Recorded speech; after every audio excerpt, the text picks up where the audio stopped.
All these things I need to get good at, eh? All right, Absolutely. Well, there it looks like it's working now. So, very good. Therese, good morning. Thanks for doing this. Yeah, no, good morning. Thanks for having me. It's just great. I really appreciate your time. Likewise. You are the CEO of Alpine Canada nowadays, but originally, I think you grew up as a hockey player. Was your goal to end up in sport professionally after your hockey career, or how did you end up where you are now? Yeah, my goal was to be an Olympic swimmer. Okay. But that didn't work out very well. We grew up around the pools, and I had a chance to grow up, skating and playing ringette and hockey. And I guess I just, women's hockey became part of the Olympic program at the right time, and I had a chance to play hockey for many years at a quite a high level. And then when I was done playing, I was involved in my passion, I guess, for nation building through sport on the boards of the Canadian Olympic Committee and on the podium. I never envisioned I would come back and lead a sport organization, but here we are. You won two Olympic medals in your hockey career. I think it was a silver and a gold medal, if I'm correct. Yeah, my time with the National Women's Hockey Team and Olympic Hockey Program was the time when women's hockey joined the Olympic program. So the start of my career was, playing at 11 o'clock at night at that small rink way across the city in Repentigny, where your only fan is the rink guy, to playing at sold out NHL venues and world That's cool. championships, to 1 in 5 Canadians watching you on TV in a Canada USA Olympic gold medal final. And so that was my 16 years. And I had a chance to experience firsthand how high performance success drives grassroots growth. And so, yeah, 6-time world champion and 2-time Olympian and Olympic medalist. Nagano was the first games, and we won a silver medal, which isn't really our objective in hockey. And so I stayed another 4 years and went to Salt Lake City with the team and was part of the double gold medal in hockey, which was amazing. And as I say, those games went much better. I think it's hard to beat a gold medal, that's for sure. Yeah, we've often been, said, and it's been said to me many times, women's hockey, it's kind of a cakewalk. And I always say, making it look easy and making, and it be easy are two very different things. So yeah, it was, it's a lot of hard work. There's a lot of really great athletes in women's hockey in Canada. So yeah, it was certainly an honor and a privilege to be part of that program for so many years. Did you grow up skiing at all? Were you into racing at all, or? Yeah, so I grew up in Montreal, and so my experience is a little bit on the skiing those icy slopes of the Laurentians, Sever and Morin Heights, and Tremblant, I think is a favorite. And so I had some exposure skiing on ski racing pretty early on, and then during the years where I was doing my master's and PhD, I met up with the group of people that were skiing, and so I had a chance to do a fair bit then. For most of my hockey career, we sign athlete agreements that actually prevent us from doing dangerous things like skydiving and parachuting and apparently skiing. And so we didn't exactly follow those rules until one of the girls on the team broke her thumb skiing, and so that sort of ended the bad behavior around skiing. But it's certainly one of the biggest joys of this joining Alpine Canada is reconnecting with my love of the mountains, and being on skis is something I've had a chance to do for many years, and this year has been terrific for that. That's cool. When you were younger, did you think your life would always surround sport, and did you plan to kind of make your money, maybe enough money through hockey, or what were you thinking? Did you think you'd have to go back to school? Um, when you play women's sport, and particularly women's hockey, it might be a bit different in some of the sports like tennis and golf where there's a real professional circuit. I had no illusions that this would be the way I would make a living. I always felt about my hockey career as if it was a, more of a serious pastime and a passion. For sure, like most amateur athletes, you need to think of your sport career as a business. You need to build sponsorships. You need to, find ways to drive revenue to support the career. And for me, I worked part of it, but it's kind of like if you're in a business, after 5 years, if the business isn't working out, you better get out. And I was pretty fortunate to be able, through a combination of progressing my career as a researcher and professor, and later on a marketing executive. I was able to play hockey, and had some pretty great partners and corporate partners and sponsors along the way. So women's sport, at least in this country and in most sports, is not a way to earn a living. That is for sure. And that's the case for many of our athletes. Trevor, when women's hockey joined the Olympic program, we started, I was the team captain at the time. So it was like, Therese, you go be on that committee with the Canadian Olympic Committee, and you go be on that committee with Own the Podium. And so I got involved. Sure, fine. But we used to complain in women's hockey a lot about, the women get this, the men get that, and poor us. Then I started to meet other athletes from other sports, and I started to realize, wow, we've got first world problems in hockey. We have so many athletes, teams, and coaches that have such tremendous potential and weren't getting the support that they needed. And I wanted to change that. And so, I got involved with the Canadian Olympic Committee first through the, Athletes Commission, and, later on the board. And, I'm just coming off the board actually next weekend. I've been 12 years on the board. And I got involved with Own the Podium because I really believed if we did sport differently in this country, we were allocating our resources a mile wide and an inch deep, and Own the Podium was all about pooling those resources and investing in a targeted top-down way and making those decisions based on technical expertise, not what was your grant last year. And so Own the Podium, I got involved on that board for many years, and last year, I came off that board.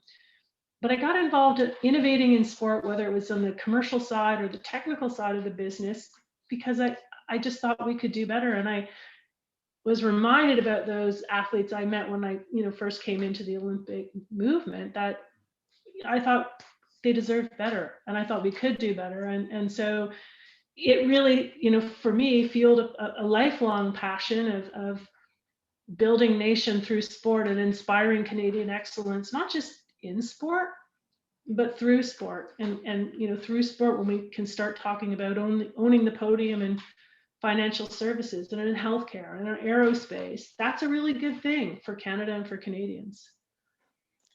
In July of this year, you were named the CEO of Alpine Canada. How did you get interested in that job, and what motivated you to look towards that role? Yeah, I was starting to look for my next opportunity. I'd been leading consumer packaged goods businesses for many years, 10 years at Procter & Gamble, followed by another 6 years at Kimberly-Clark, where I led the building of a marketing organization and business unit. And what happens is you reach a ceiling in the domestic market, right? Your next role is in Cincinnati or in Dallas, and I wanted my next role to be in Canada. And so I was starting to look for that next opportunity, as you can appreciate, talking to some of those big industries where we have, a large presence in Canada. And Alpine Canada called. They were looking for their next president and CEO. And they called you. They called, yeah. So I got the call, and we cool. started having conversations. And I knew the role was open because I'm pretty in touch because of being on, these sport boards about, where Alpine Canada was at. But yeah, the recruiter called, and I met with the board and the selection committee, and at the end of the day, this really strong board of, I'll call them the, real titans and leaders of the business community in Canada. You know, to have a board like that and the opportunity to work with this group was really appealing to me. This board is committed to excellence, is super engaged, and personally invested in success. And so the opportunity to work with the board was certainly, one of the reasons I joined. The other is we have such a tremendous pool of talented athletes coming up through the system, and the opportunity to support those athletes and coaches to reach their full potential was something that was very exciting to me. And then finally, the challenge, truthfully, this business has been, has challenges from a financial perspective, I think, that are pretty well known. From an operating perspective, COVID hasn't made any of that better. And so the opportunity to innovate and transform the business was really, motivating for me. And so I thought I could help. And it's a little bit how I felt when I joined the Canadian Olympic Committee, almost 16 years ago, that I thought I could help, and I was at the right place and time in my life to try to be able to do that. Ski racing's, there's such a rich tradition and history of excellence. We just celebrated 100 years of ski racing in Canada, and so what a unique opportunity to start forging what the next century will look like. And so that, to build on all of that history and tradition is so exciting. The women's hockey team has had a lot of success the last 20, 30 years, but maybe not as much financial support, kind of similar to ski racing, maybe. Do you think that aspect of coming up in the women's hockey system might help you with Alpine Canada, since it's kind of similar that there's some financial constraints? Yeah, it's interesting because, I would say, in women's hockey, well, sometimes we'd point to the men and say, why don't we get that? I've always felt really well supported as an athlete. Certainly when I could compare and contrast that with some of the other sports, but yeah, no doubt that, coming up through women's sport does breed a scarcity mindset. I would say the other thing that comes out of, being involved with hockey so long is the will to win. I mean, we want to win. We should win. There's no reason why, and winning's not a bad thing. That's what sport is about. Sport is about winning. It's about winning the right way, of course. And, when we absolutely have that within us in our potential, why not us? And that's the really exciting thing about ski racing, I think, is we're a winter sport nation. Thriving in winter, not just surviving it, is actually very much a part of our national identity. And what better way to demonstrate and express that than through ski racing, where we are moving at speed on an edge downhill on snow, right? I think that's in many ways expresses the very essence of being Canadian. When I had Ken Reid on the podcast, he was the CEO of Alpine Canada about 10 years ago. I'm sure you know Ken. I really liked his approach, and I think you were involved then too with Own the Podium, and the idea was to win, like you're saying. Do you think that's been missing in the alpine sport of Canada for a while, or do you think it's just a matter of bringing it back or emphasizing it? Yeah, well, I mean, to be clear, if you look at the history and tradition, it is it is one of excellence. Whether you look back to, the 60s with Nancy Green and the 70s with the Crazy Canucks, and, turn of the century where we had, the Cowboys in the Alpine. And so we do have that history of winning. The newer disciplines we absolutely own. With ski cross, there has not been an Olympic gold medalist on the women's side that hasn't been Canadian since that got started in 2010, and last games, we won 50% of the medals in ski cross. So we are absolutely, delivering performance on ski cross. And then on our para-alpine program is really world-class, perennial top 3 and sometimes number 1. And that's exactly where it should be. And that, I'll tell you, is such a very special program. I am so inspired by our athletes and coaches. We have a lot to learn from those athletes and that team. So I would say we do win. We're challenged on the Alpine program. And we have, some competitive disadvantages. It's a Eurocentric sport, costs us about twice as much as the Swiss or the Europeans to develop athletes. And we do that on about half the revenues or resources. But that's not necessarily unique to Canadian sport. We have always found a way to win, despite maybe not being, as well resourced as some of the other nations. And that's exactly what we're setting out to do, and build the resources so that we can invest more behind that. So yeah, that's how I would see it. I'm pretty excited about where the program is at and where it's going. Seems like Canada has all the ingredients to have a really successful program. Good mountains and a lot of good athletes, a lot of population to draw on. Everything's there, but we still haven't been able to win. So long story short, what do you think Canada needs to do differently going forward? Yeah, well, there's a couple of things. I mean, I think the first thing is to be very clear. Our vision is to be a world leading ski racing nation. For us, that's number 1 in ski cross and para, top 5. If we were to come top 5 in, amongst those top ski racing nations, at a medal ranking at a Winter Olympics or World Championships, for us, that's world leading. Okay. So that's the aspiration.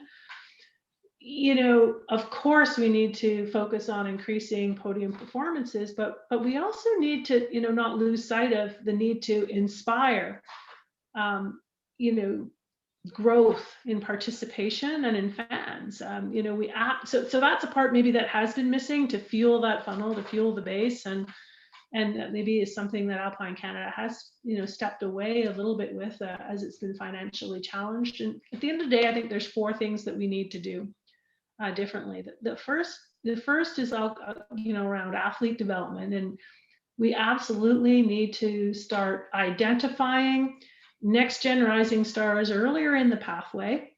Okay, so talent ID earlier, and invest in those programs that will progress athletes, from playground to podium, if you will. Okay, and where we come in really has to be from those next gen, call it under 14, under 16, identifying the athletes there and then progressing them along the pathway to podium. So that's something we absolutely need to do differently. I think the second area that we need to address is, building the capacity for ski racing excellence domestically, and particular in coaching, membership service, and safe sport. We absolutely need to get that right. We have to, do a much better job at coach development, and so that we have this pipeline of national team ready coaches, Canadian coaches. So that's another area we absolutely need to focus on. The third I would say is that we absolutely need to be producing race events that excite Canadians. Canadian athletes, Canadian corporate partners, and sure. we're not, and of course fans, and I'm not sure that we're doing that today, particularly around our domestic national competitive structure. And then the last one I think is really important, is we need to build our brand strength with a much broader audience than we speak to today. And deliver the world-class assets in channel, content, and data to drive revenue. And so those are the 4 areas that we're really going to be focused on. We need to, build the engine to fuel what we're trying to do with athlete development, for sure. Do you think that if Alpine Canada started having some success and wins, that it would create a virtuous circle, and that would create more money in the system, and it would kind of spiral upwards? Or do you think that the organization needs, say, $100 million in the bank tomorrow to start that process? Well, we won't have $100 million in the bank tomorrow, but we do need to take, our resources from about 14 to closer to 20. And, we're talking here about the drive for 5. Okay. In order to step change, what we're doing, better serve our ski racing community, inspire growth in the participation in fans, and increase podium performances. And, I honestly believe one of the best ways to drive grassroots interest, fan growth, participation growth is to be successful. I mean, I experienced it myself as an athlete when we were successful. With the women's hockey is still the fastest growing segment today, and that goes back to when women's hockey joined the Olympic program and the success of its national team 20 years ago, and a trend that continues today. And so it is important to be successful. And you know what? We have the athletes who can be successful, and that is, that is what we really need to be focused on. And so yes, absolutely. But the thing I'll add is this: is we have to be successful in the right places. It is not a secret that when we look at our fan base, while 1 million strong on ski racing, and the core ski racing fan, that interest and excitement and fandom grows to closer to 8 million around an Olympic Games. And so, we would really start to measure our success by how we perform at Olympic Games. And in order to be successful there, we actually have to, make way in the rankings at things like at World Cup, so that we're positioned well to be successful at World Championships and Olympic Games. That is a little bit what it is to be Canadian. And so I think, being successful and thinking about that a little bit differently is going to be important. Mm-hmm. In other words, some people might put it as money buys medals. Do you think that's true? It is, resources are necessary, but they're not sufficient. Okay. I mean, you can, and I will point us back to, 10 years ago in our history, where, we had a lot more resources, primarily associated with the lead up to the 2010 games. And we while we had some more World Cup podiums, we had not had success at Winter Olympic Games. And so by that, I mean, so money is absolutely, and resources are important, but, the success comes down to these, 4 or 5 things. And truthfully, it's the same in all sport. It always starts with coaching and technical leadership. If you don't have the, world-class coaching and technical leadership, really hard to move the dial. The second is making sure that you're, influencing the daily training environment. So we know we need to be, at 150 days on snow. We're about 30 or 40 days behind, right? And so that daily training environment, high quality surface preparation, daily training environment is key. Third is exposure to the right competitive experiences. That matters a lot. And so, we need to make sure we're getting exposure to international competition at the right time, starting from under 16, right? We haven't had a very good presence on the Europa Cup for a while. It's really hard to make that leap from NORAM to World Cup. And so competitive experience is super important. Having the right performance sciences and integrated support team is critical. So another thing that we're working on. And then finally, what we call the right, really identifying what we call the gold medal profile. What does it take to be successful? Not just from a technical perspective, but from a fitness, physical, technical, mental, emotional, and some of the lifestyle profiles that need to be true. and what is the pathway, or have to be clearly defined. And so those are, some of the things when you ask, what does it take to be successful? We do those 5 things right. Oh, and by the way, the plan around it, and we have the resources to execute on that. I know we can be successful. You came from a really successful program, like we were talking about. You won 2 gold medals, or 1 gold medal, 1 silver medal. It's hard to beat that. Do you think there's lessons that Alpine Canada can take from women's hockey in that kind of program? One of the things that really struck me when I joined Alpine Canada, and I started to meet a lot of the ski racing community, the first impression is we have such a committed and passionate ski racing community. The other thing that struck me is really interesting is it's highly siloed. Okay. And you point to a sport like soccer, 850,000, hockey, 650,000 participants. Then you look at, swimming, I think it's got close to 500,000, and golf, 270,000, something like that. In ski racing, while we're about 3 million skiers, ski racing is something like 35,000 or so participants, coaches, and volunteers. So we're small. And so we are not afforded the opportunity to be siloed. And so if there's one thing that I think we really need to think about, we're talking about this, is how do we build that one Team Canada culture within ski racing that's missing? And I think it could and should be our competitive advantage. And so, that's something that really struck me as an opportunity. When I look at hockey, everyone wants to wear the jersey and everyone is part of Team Canada. Bigger sport, for sure, there's different organizations within it. Just felt a lot less siloed. And so I'm hoping that, if that's something that we can change as we think about the next, upcoming year as we go into Beijing, but also the next quad leading into Cortina.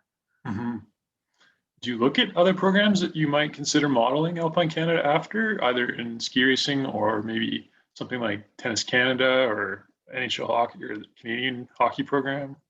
Yeah, so we renewed our strategic plan, and I'm sharing some of it with you here as we speak. But one of the things that we did is, and I had a chance to work with Roger many years ago as I was doing some work for the Canadian Olympic Committee, Roger Martin, who was the past chair of Tennis Canada. And when I joined, I was like, geez, there's just so much about ski racing that we have in common with tennis and what tennis did 15 years ago when Roger Martin was the chair. And of course, Roger's a strategy guru and led at the University of Toronto, the Rotman School of Business for many years, and was a consultant with many Fortune 500 companies, including P&G, where I grew up. And so had a chance to socialize and apply a lot of the thinking that Roger brought to strategy, business, and in sport. And so the one thing Roger would say, and I firmly believe, is the biggest loser strategy is just to copy what others do. And in particular, as we point to programs in Europe like the Swiss and the Austrians, I mean, these are $100 million programs.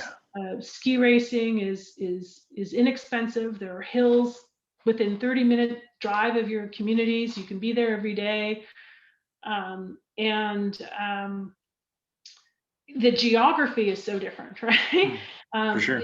And so as you think about all those factors as to, what makes a country successful at any sport or at anything, copying and reapplying exactly what others do is the fastest path to failure. And so, what we've been really focusing on and, made for Canada is what we call our strategic plan. Where are the areas that we, can actually reap a competitive advantage or build competitive advantage? Things like creating scale around domestic training. I was amazed that July, or I guess I joined in August officially, and I learned our team was off in Europe on a glacier, and I'm like, okay, well, 15 athletes, great, we're out there. Then I learned the ski cross team was, someplace else. And I thought that's kind of weird. And then I learned that Team Quebec was doing the same thing in BC, and so we were all off in, little groups of 15 Yeah.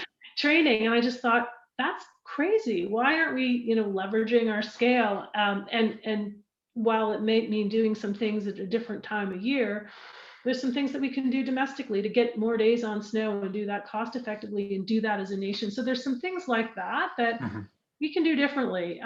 We can't replicate, and we shouldn't try to replicate a program that works in another nation with another set of conditions. One thing I think we certainly can reapply from a Norway, for example, is there's some things that we can absolutely control, like fitness, like mental preparation, and like the social values we have in Canada around the collective good, and really building team. I think those are things that we absolutely have to exploit for competitive advantage. If you were to look at the program structurally, there's the grassroots level, kind of the intermediate level, maybe BC team or provincial team level. Then there's the national team level. Is there one particular part of the organization that you would say needs more work or more attention? Probably the big is the coordination between all of those. And one of the things I really love about gold medal profiles and podium pathways is that it immediately aligns us all on what do we as a nation need to do to be successful, and what's everyone's role in that. And so I absolutely believe there's an opportunity around identifying talent earlier in the pathway and making sure that those athletes have the right world-class coaching, the right competitive exposure, to some international events, that they understand what they need to do to be successful, that parents and families have the right support earlier in the pathway. There's a huge gap as we think about our high performance programs, our national high performance programs in progressing athletes to podium. We have a huge gap between, I'll call it, NORAM Cup, if you will, like an athlete who's successful there to being successful on the World Cup. We haven't, really had the resources to invest there to support those athletes in a meaningful way. And, we're going to try to make progress this year, but, we need to identify new resources somewhere in, the $2 to $3 million range to do that, with excellence.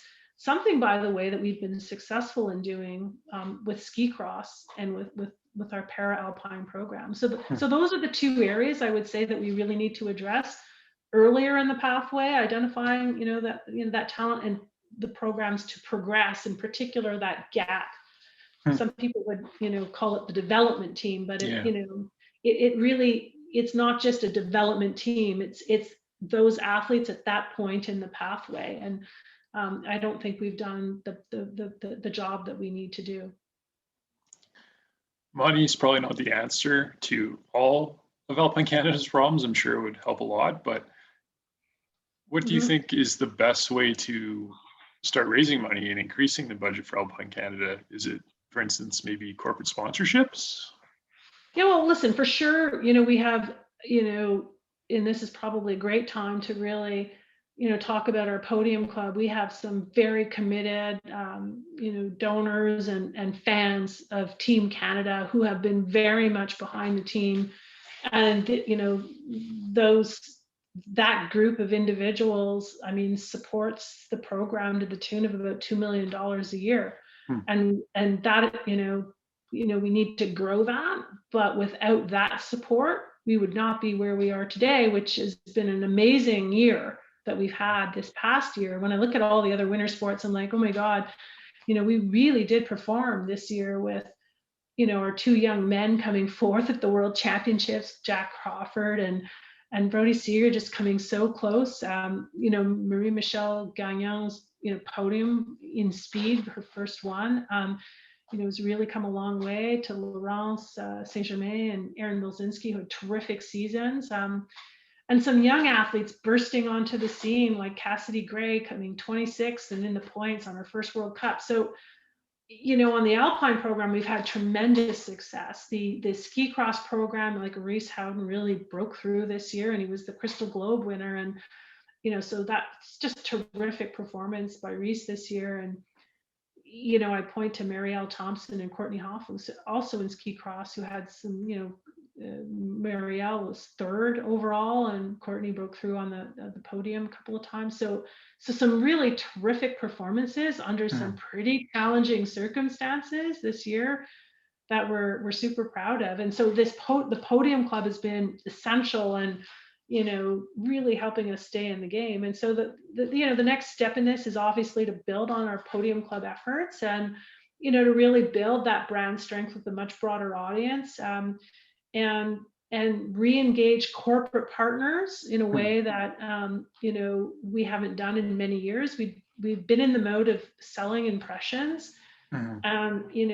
Potential partners today want us to help them build their business as we build ours. And I think that we have tremendous assets to bring to bear and a very compelling audience that they would wish to reach. And so I do think we have enormous potential in building our corporate partnerships, and we're setting about doing that work as we speak.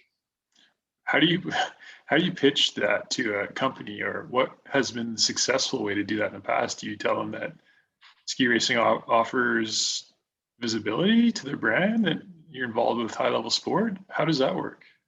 Yeah, I think at the very core, when we take a step back and look at what our purpose is, and I told you a little bit about our winning aspiration, but at its very heart, what we're all about is nation building, and really powering a nation to its peak performance is how we would talk about our purpose as Alpine Canada and the Canadian ski teams. And so when we take a look at that and we talk about our positioning as a brand, really being informed, and really at its heart is a combination of passion, performance, and purpose. I think we have a pretty unique position in the market. And so for a potential partner, there's that unique positioning and that core fan base that is a pretty interesting consumer for a potential partner of 1 million strong, in addition to the 8 million or so that are with us, more in Olympic Games here that we wish to be, to have with us, more often. And this is something that we, skiing and ski racing is something you do as a family, and is pretty evenly focused, men and women. I mean, I think that's a pretty compelling proposition. And then when you look at some of the assets that we can bring to bear and partner together to grow each other's businesses, I actually think that there's some pretty interesting opportunities for our corporate partners. The ones that we're going to talk to tomorrow, and I think some of the ones that we have today would say that this has been a really great return on their investment. I'm a big skier and I grew up ski racing and I love the sport. But as a small business owner, or as the critic might point out, it may be hard to justify the ad spend. What would you tell a company in that scenario that is not sure on whether the return is there to support alpine ski racing? Yeah, no, it's interesting that you point to that, because one of the things that we absolutely must get right to demonstrate that, and I talked earlier about, channel, where we show up, and we have owned channels, but we also have amplified channels with our media partners and sport partners.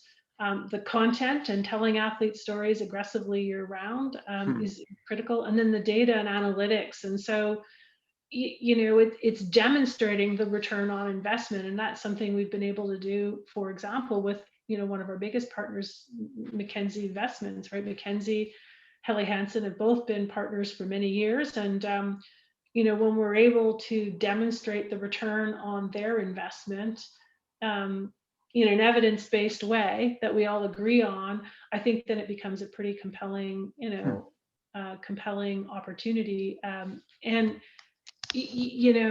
I'm not sure that we've been doing that in the past. And so the data and analytics is super important to be able to help potential partners understand what the opportunity is and also what the return on investment will be. Just like I said, I'm a small business owner in no position to sponsor Alpine Canada whatsoever, to make that clear. But I was just curious, like, how would you? Well, Trevor, I would never ask for your sponsorship. I would ask for your partnership. I see. And that's a different thing. And so what we would do is deeply, there's four things that we always need to do. Deeply understand your business objectives, Right. number one. Okay. Bring to bear the deep fan and consumer understanding that we do have around our fan base and those who follow us every day, and to identify opportunities and insights that we can exploit together to grow each other's businesses is the second thing we absolutely must bring. Then we need to bring the assets, right? And the assets, by that I mean, the digital assets, events, and custom programs, and custom content programs in series are an area that I think a lot of our partners have a great interest in. And so bringing to bear the assets and then executing on those with excellence. I think building those programs around the partners' business objectives, the insights, and the assets that I think are truly unique, that whether they be in the channels we have, the content we produce, the events that we have, and some of the customized programs that we would build together with our premier partners. I think so. That's how I would talk to you about it. Trevor, is I would never ask for your sponsorship. Yeah, there's no way. It's not in my company. We'll just put that. Make sure that's. I just mean in general, but yeah. Partnership.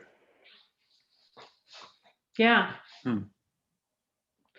At the end of the day, that's no different than how in my old life we would approach helping Walmart understand why our products need to be on the shelf, or why Costco should be, supporting our products because of what we're bringing to bear to help them grow their business. And this is no different. For sure. In terms of priorities, it's a huge job. You probably got a lot on your plate. If the next year or so, what would you say are your maybe top 2 or 3 priorities for the organization?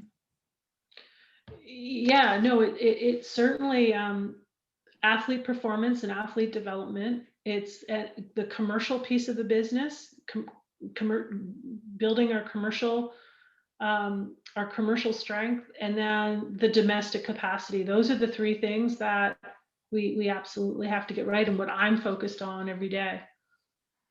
I'm sure there's only so much time in the day, but if you had to allocate more time to one aspect of those 3, would you lean towards one or the other? Do you think they're all kind of part of the pie? Yeah, listen, there's my personal time, but then how do we build the org? What I'm really focused on right now is building the capacity within our organization to be able to deliver on those key areas of our strategic plan. And so there's some key people that we need to bring on board that we're working on right now. There's some learning and growth and building our skills within the organization. We need to act with pace and with urgency on all of those. But to me, Trevor, while you may flex at different points of the year, spending more time in each of those buckets than the other, if we don't get all the 3 are interrelated, and if you get one right, not the others, it doesn't matter, right? And so that's the thing that we're really trying to make sure that we get all 3 of those right. And if we don't, it'll be really challenging to be successful. But you don't have performance right, you don't have athlete development right. It's pretty hard to drive the organization commercially, for sure. You don't have the commercial side of the business right. It's hard to build capacity, for ski racing excellence domestically, and it's really hard to have a successful high performance program. And so the 3 are linked. Absolutely. We need to work on all 3 at once. We won't be able to do everything all at once. We're prioritizing. For sure. Yeah, for sure. But getting the commercial element right is something I'm investing a lot of time in right now. When I first joined, I was trying to learn the sport in the middle of a pandemic, where your plan changes every day, and our high performance directors needed a fair bit of support through that, and I did spend a fair bit of time through that as I was learning the sport and meeting the coaches, and so yeah, I was spending a fair bit of time through the season on the sport side of it, and I'm really shifting my focus now to planning and executing our strategic plan, the commercial elements of our business, and then working with all of our PTSOs to make sure we're prioritizing the right things to build domestic capacity. That's very cool. In a sense, maybe COVID's been an opportunity for the organization to take some time to reflect and plan ahead a little bit, maybe. Yeah, I hope so. I mean, this is to be clear, this is not a blow it all up and start all over exercise. Okay. But it is not a slow evolution exercise either. We need to step change what we do. And so the way I've described this, and it makes people uncomfortable, it's not, it's challenging to work in this environment. It's a bit of an exercise in changing the tires while driving the car. For sure. And that's what we're trying to do. We're trying to keep that car moving forward. Athletes today that are, on that, have great podium potential leading into Beijing. We absolutely have to be successful with them. We have some things that we're doing commercially that we need to move forward today. We have big plans, but we have stuff we have to get done today. And so, the exercise in, changing tires while driving is a challenge for sure. Pandemic, yes or no, and so that's a little bit the added challenge in front of us, which is facing all of sport. This year from a domestic perspective was really challenging. I mean, there was very limited racing. There was some training throughout the nation. Ontario, the ski hills were closed for a good part of the year, and so this was a very challenging year domestically. And so as we look ahead to next season, I think that's something that's all top of mind, is to make sure that our participants can get a chance to ski again and are back in the sport in a meaningful way. I'm just so concerned about what that impact of the pandemic has had on, at least for sure, our community, but Canadians in general, just people's mental health, physical health, and not being able to do the things that they love. And that's something that we really absolutely need to lead. The recovery of our nation. Sport is a perfect way to do that, and ski racing, I couldn't think of a better way. Absolutely. Well, we won't go too much longer. I really appreciate you taking the time. Changing tires while driving, that's not easy to do. And obviously Alpine Canada needs some changes. How do you plan to balance that kind of maybe tougher attitude or hard-nosed way of thinking with creating an organization that's fun to be in and is successful? I'm not sure I would call it tougher attitude as much as clear, focused, and committed. And I would hope that being clear, focused, and committed around objectives that I think we all share in the ski racing community, that we can, begin to forge a better future for ski racing as a nation and really show up as one team Canada, in a way that maybe we haven't done before or haven't been able to do in a while. Resources, part of that equation. Sometimes a crisis comes at a convenient time, and while one would never wish for COVID, I'm hoping that we'll make the most of this crisis and come together in a way that we haven't in the past. I've seen evidence of that, and a new spirit in the community as we were trying to get some racing off the ground in past November, and everyone really trying to pull together, really focused on the objectives that we all have. So I'm not sure I would call it tougher, but I would call it clear, focused, and committed. I think that's where we really need to be. And what I hope to bring to the community, one of the great things, Trevor, is, like, I haven't been doing this for 20 years. I'm not entrenched in any like, yeah, it's got to be this way because I've been doing it for For 20 years sure. this way.